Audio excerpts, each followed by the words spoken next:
Just one sleep. One sleep left until Christmas Day.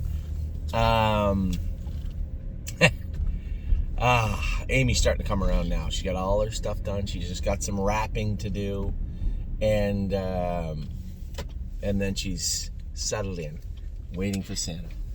My family's coming over tonight, so everybody's happy. Amy's happy. All the kids are excited because they get to see their cousins. Obviously, Ava and Ollie and Addie don't always get to see Griffin, and especially Kiara, which is Mark's daughter. So they're all here. Curtis's children are here.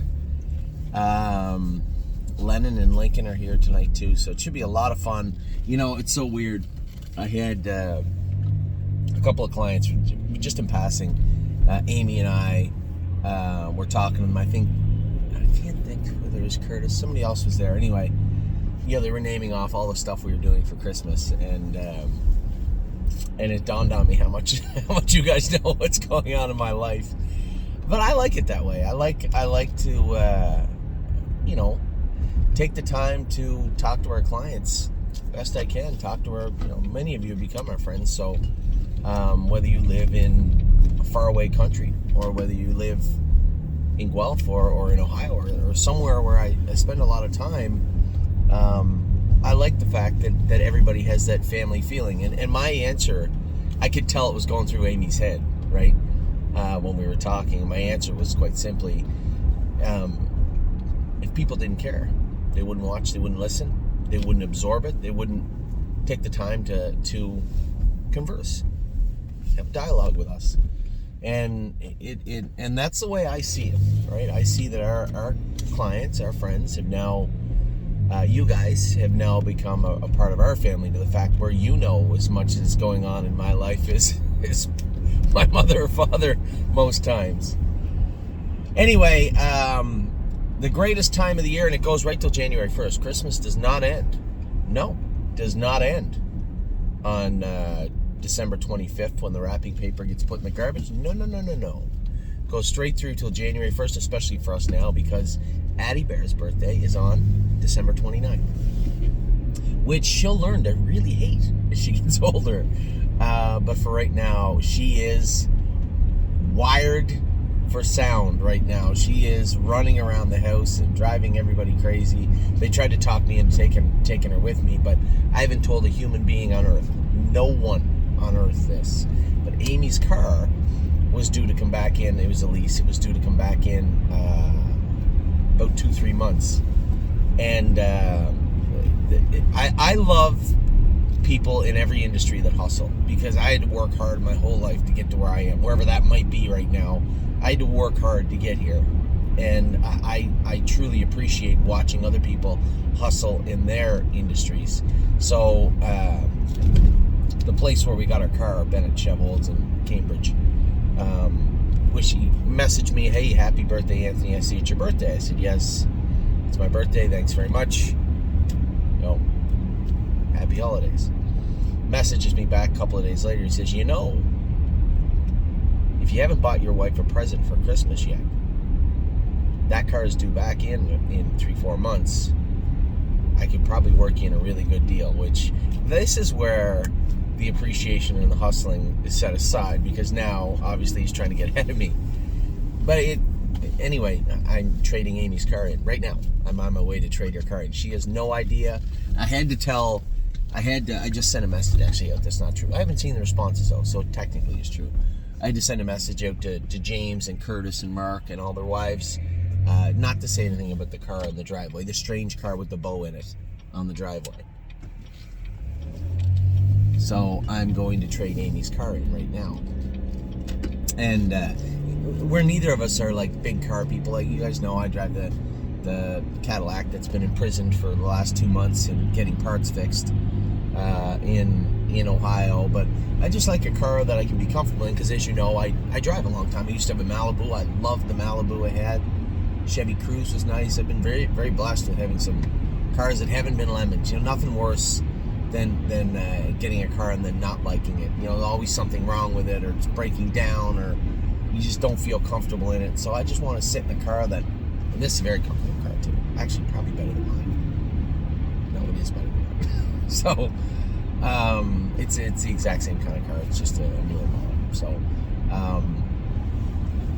So everybody is in the festive spirit here in Guelph now.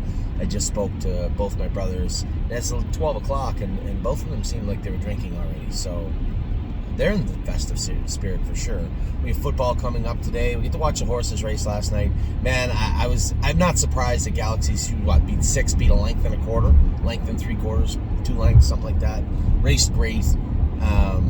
It just sucks. I said to Jason, if they're going to give you the 8-hole every time you win the Open at Northfield, then if we happen to win the Open next time, that'll be her last start there for a few starts. You draw the 8-hole, you draw the 8-hole, but given the 8-hole on a half-mile track, what they're saying is you're going to lose.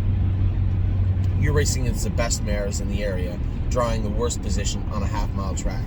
It's a guaranteed loss almost every time. Now, as I say that, Billy Davis's horse she might have won. I didn't see who won the race. I heard them say it was close at the wire. I think she did now that I think about it. Alexis something. Virgil Morgan's mare won from the 7-hole. But you have to be a very, very good horse to do that, right? Well, she is a good horse. She came first over. So, but thank you, Galaxy's race great. Chris took good care of her last night, and she'll bounce back. I mean, such a solid racehorse. You know, we're going to buy horses that we don't do as good on sometimes. That's the nature of the business we're in.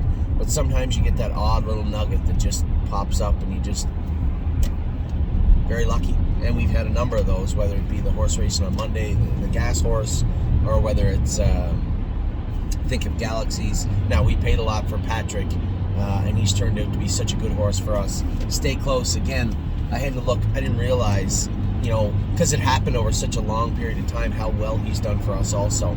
And Kings County, how good was that horse to us? He's ready to go now, too, by the way. He trained very, very good the other day. I'm not going to look at my iPad to do the opening. I'm just going to ramble. I'm good at rambling. Just so thankful and so happy for the way things have gone this year and the way things continue to go.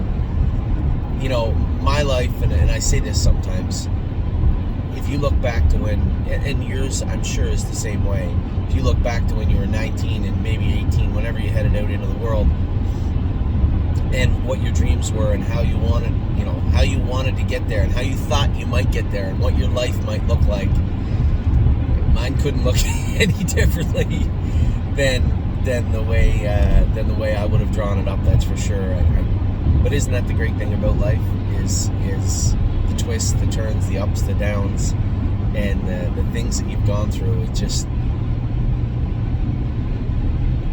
every so often I like to look back and just try to trace my way through life, and it's quite the roller coaster in its own regard. So. Very lucky, feeling very lucky and very festive as we head into Christmas. Very blessed with the stable we have and the people we surround ourselves with. I say this to my kids all the time. You're only as good as the people you surround yourself with. And I've tried my very best to surround myself with good, wholesome people. People that either are at the top of their field or are heading that way or want to be there, or just good people. You work hard and do that. That's the one thing that I got a lot of tidbits and information from my parents and grandparents growing up, and that's the one thing that always stuck with me. Work hard, surround yourself with good people, and good things will happen. Truer words have never been spoken, and I'm lucky to be surrounded by hundreds and hundreds and hundreds of good people every single day. So for me, Christmas spirit is much like Thanksgiving, right? Just so appreciative of where I am, feeling lucky about how I got here, and will continue to work hard to move forward every day from here on in. So that is my message to you. I hope you all have had a wonderful year, have had a wonderful Christmas season. I know it's tough, and with dealing with so many people, obviously you have deaths in the family. You have things that we all have to go through at some point or another. But we need to step back and look at the big picture. I truly hope you all have the best Christmas season you could have. So for me, This video is not about what went on this week at the barn, what went on, this year at the barn. It's just about the barn. You guys have allowed us to come from, as I say it all the time, just a thought and an empty head to something truly special. Not just for me, because it is for me, but truly special for this industry, whether they recognize it yet or not. So, I hope you have a wonderful time this holiday season with your family. As always, hug your kids tight. Just take a minute, because everything passes us by so quickly. Just take a minute to recognize how lucky you are, all of you. Even when things aren't great, they can always be worse. So, a wonderful, heartfelt Merry Christmas and a Happy New Year to all of you. I'm sure, as usual, I'll be in touch and have lots of videos for you over the next week as things transition. You guys can see what's going on. That little bit of hint of stress that you might see, because many of you know me and have sent me messages. It's just this part of year. It's nothing major. Just this part of year, the transitioning from horses coming in and going out, where we'll put them where they need to go. Do horses need to be sold? Which ones are we buying? And then off in the distance, the not so far distance, is the most stressful time of year for me, aside from the yearling sales and paying for them, which is stake payment season. So we're not going to talk about stake payment season today. We're going to talk about family, friends, the year we had, and what lies ahead for all of us here at thestable.ca. As I said, Merry Christmas, Happy New Year, and I hope everybody gets exactly what they want for Christmas.